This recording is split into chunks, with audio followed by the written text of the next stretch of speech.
नमस्कार दोस्तों, स्वागत है आपका अपने यूट्यूब चैनल किंग डॉक्टर में। तो बिना देरी चलिए वीडियो को प्रारंभ करते हैं। आज की वीडियो इन स्टूडेंट्स के लिए है जो कि यूपी नीट काउंसलिंग में पार्टिसिपेट कर चुके हैं या कर रहे हैं। तो ऐसे स्टूडेंट को सिक्योरिटी डिपॉजिट कैसे वापस मिलेगी उसकी पूरी डिटेल जानकारी दूंगा। चाहे आपको अलॉटमेंट हो या अलॉटमेंट ना हो, कैसे आपको सिक्योरिटी मनी आपकी वापस मिलेगी उसकी पूरी डिटेल जानकारी इस वीडियो में मिलेगी। तो बिना स्किप की वीडियो को एंड तक देखें जिससे कि आप कोई भी जानकारी मिस ना कर सकें। बाकी अब जो मैं सिक्योरिटी डिपॉजिट के रिगार्डिंग आपको किन स्टूडेंट्स को वापस मिलेगी उसके रिगार्डिंग में जो अभी डिटेल बताऊंगा वो सभी स्टूडेंट्स के लिए है, चाहे वो गवर्नमेंट कॉलेज के लिए हो चाहे वो प्राइवेट मेडिकल कॉलेज के लिए हो।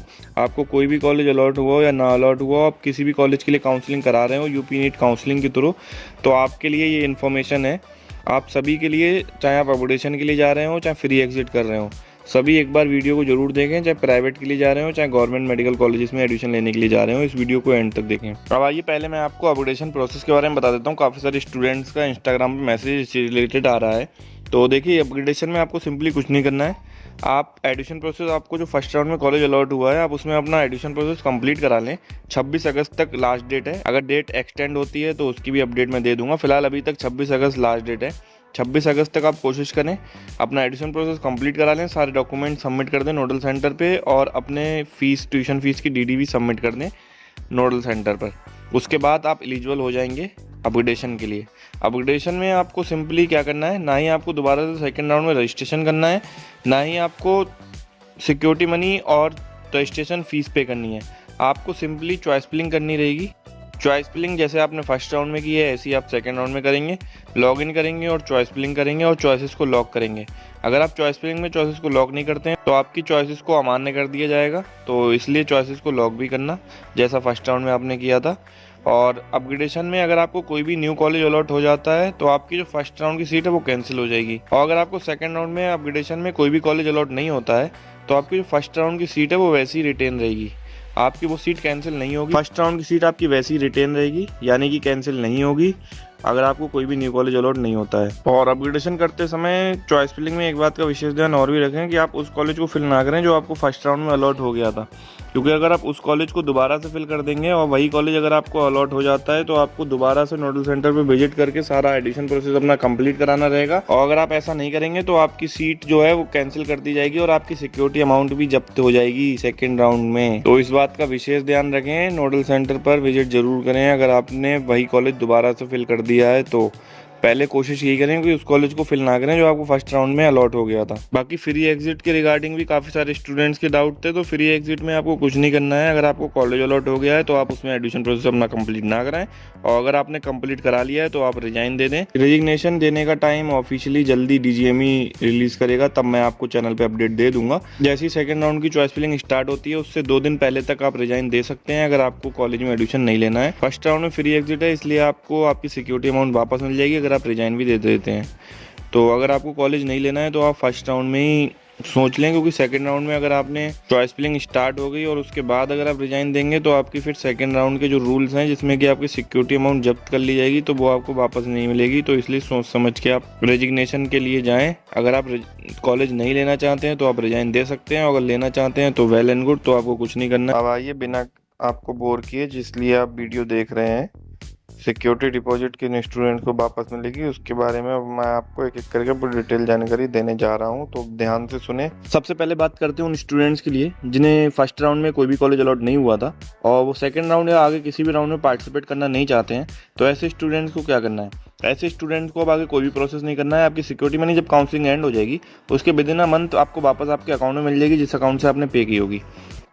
उसके बाद बात करते हैं ऐसे स्टूडेंट्स की जिन्हें कॉलेज अलॉट हो गया था फर्स्ट राउंड में और वो अपग्रेडेशन में जाना चाहते हैं। तो ऐसे स्टूडेंट्स को दोबारा से रजिस्ट्रेशन करने की जरूरत नहीं है, ना ही सिक्योरिटी मनी दोबारा से पे करने की जरूरत है। आपको सिंपली अपना एडमिशन प्रोसेस कंप्लीट कराना है। एडमिशन प्रोसेस की डेट 26 अगस्त तक है, तब तक आप उससे पहले तक कोशिश करें एडमिशन प्रोसेस अपना कंप्लीट करा लें। नोडल सेंटर पर विजिट कर लें, वहाँ सारे डॉक्यूमेंट सबमिट करा के डीडी सबमिट करा के ट्यूशन फीस की आपका एडमिशन प्रोसेस कंप्लीट हो जाएगा और आप अपग्रेडेशन के लिए एलिजिबल हो जाएंगे। और अगर आप ये सारा एडमिशन प्रोसेस अपना कंप्लीट नहीं कराएंगे तो आप फिर अपग्रेडेशन के लिए एलिजिबल नहीं होंगे और आपकी सिक्योरिटी मनी तो देखिए आपको वापस मिल जाएगी अगर आप एडमिशन नहीं लेते हैं। और अगर आप एडमिशन प्रोसेस कंप्लीट करा लेंगे तो आपकी जो सिक्योरिटी मनी है वो आपके कॉलेज के थ्रू आपको वापस मिलेगी जब काउंसलिंग एंड हो जाएगी, जब आप कॉलेज ज्वाइन कर लेंगे उसके विदिन 2-3 मंथ्स आपको वापस मिल जाएगी आपकी सिक्योरिटी मनी आपके अकाउंट में। उसके बाद बात करते हैं ऐसे स्टूडेंट्स को जिन्हें BDS अलॉट हो गया था फर्स्ट राउंड में और सेकंड राउंड में वो अपग्रेडेशन कराना चाहते हैं। तो ऐसे स्टूडेंट्स अगर BDS कॉलेज लेना चाहते हैं तभी आप BDS कॉलेज को लें। अब बात करते हैं उन स्टूडेंट्स के लिए जिन्हें फर्स्ट राउंड में BDS कॉलेज अलॉट हो गया था। तो ऐसे स्टूडेंट्स अगर BDS कॉलेज लेना चाहते हैं तभी आप अपना एडमिशन प्रोसेस कंप्लीट कराएं। अगर आप BDS कॉलेज नहीं लेना चाहते हैं तो आप उस कॉलेज में अपना एडमिशन प्रोसेस कंप्लीट ना कराएं, क्योंकि अगर सेकंड राउंड में आपको कोई भी मेडिकल कॉलेज अलॉट नहीं होता है तो आपकी सिक्योरिटी मनी जब्त हो जाएगी अगर आप BDS कॉलेज को नहीं लेंगे। तो इसलिए अगर आप BDS कॉलेज नहीं लेना चाहते हैं तो उसमें अभी एडमिशन प्रोसेस कंप्लीट ना कराएं, और अगर आपने करा दिया है तो आप अभी रिजाइन दे सकते हैं। उसके बाद आपको उसका कोई भी प्रोसेस करने का मौका नहीं मिलेगा और आपकी सिक्योरिटी अमाउंट सेकंड राउंड में जब्त कर ली जाएगी। तो कोशिश करें, अगर आपने एडिशन प्रोसेस कंप्लीट करा लिया है तो आप रिजाइन दे सकते हैं, और अगर आपने एडिशन प्रोसेस कंप्लीट नहीं कराया है तो काफ़ी अच्छा रहेगा, आपको सिक्योरिटी मनी आपकी वापस मिल जाएगी अगर सेकंड राउंड में आपको कोई भी मेडिकल कॉलेज अलॉट नहीं होता है। बाकी एक बार सारी चीज़ें मैं आपको समराइज़ करके बता देता हूँ। सिक्योरिटी मनी देखिए सभी स्टूडेंट्स की वापस मिल जाएगी, जो भी स्टूडेंट जिनको कॉलेज अलॉट हो जाता है और वो अपना एडिशन प्रोसेस कंप्लीट करा लेते हैं, और तो आपको आपके कॉलेज के थ्रू विद इन 2-3 मंथ्स आपको वापस मिल जाएगी आपके अकाउंट में। चाहे आप गवर्नमेंट कॉलेज अलॉट हुआ हो आपको, चाहे प्राइवेट कॉलेज अलॉट हुआ, सभी स्टूडेंट्स के लिए सेम प्रोसेस है। और ऐसे स्टूडेंट्स जिन्हें फर्स्ट राउंड में कोई भी कॉलेज अलॉट नहीं होता है या किसी भी राउंड में आगे कोई भी कॉलेज अलॉट नहीं होता है तो आपको सिक्योरिटी अमाउंट आपकी वापस मिल जाएगी जब काउंसलिंग एंड हो जाएगी। और अगर आपको फर्स्ट राउंड में BDS कॉलेज अलॉट हो जाता है तो आप उस पर एडमिशन प्रोसेस कंप्लीट नहीं कराते हैं तो आपकी सिक्योरिटी अमाउंट जब्त नहीं होगी, आपको वो वापस मिल जाएगी।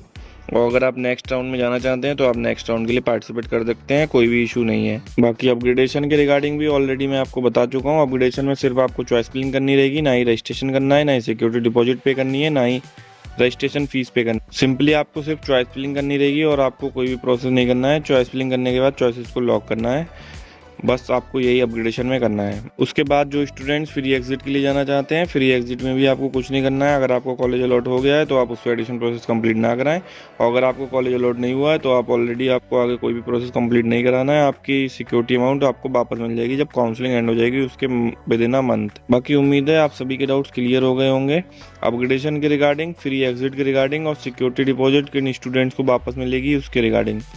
इसके अलावा अगर आपका कोई भी डाउट हो तो आप कमेंट करके पूछ सकते हैं और कमेंट में बता सकते हैं कि आगे आपको किसी वीडियो चाहिए, मैं कोशिश करूंगा उस पर वीडियो बनाने की। और भी ऐसी वीडियोस देखने के लिए आप चैनल को सब्सक्राइब कर लें और बेल आइकन को प्रेस कर लें। Thanks for watching.